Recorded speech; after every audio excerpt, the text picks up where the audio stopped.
Okay, so I'm randomly cruising around Wikipedia and I came across what might be the most insane opening to chess ever. Chess is the most famous board game of all time. It has relatively simple rules, so because of that, chess has many pre designed openings and tactics to begin the game.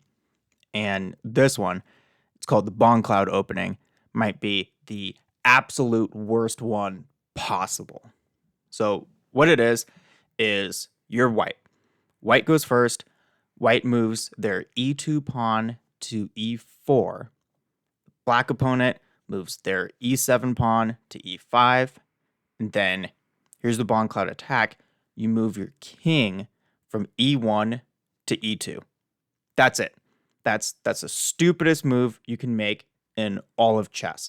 It's so bad. It has its own name, its own Wikipedia page, and it's just absolutely terrible. So, why is it so bad? Okay, so first, moving your king, it makes it so that you can't castle. It impedes the path of the queen and the bishop. It exposes the king more. It waits a turn.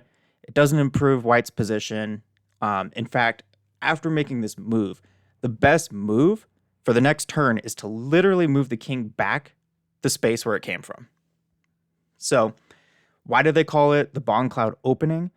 Well, this guy on chess.com named Lenny Bongcloud would do it, and with little success, which, big surprise. Lenny Bongcloud, I don't know, he's probably smoking a lot of his own Bongclouds while trying out this maneuver.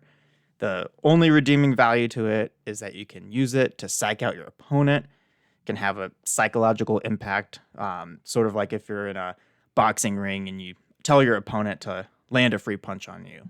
Like maybe they start feeling self-conscious that, why would you let them do that? Maybe they're wildly outclassed and don't even know it. Sometimes players use this in speed chess to mess with their opponent, but they usually still lose. English Grandmaster Nigel Short called it an insult to chess, and it basically is. There's no advantage to it. So if you're playing chess and you don't use this move, you're already doing better than the worst you could do.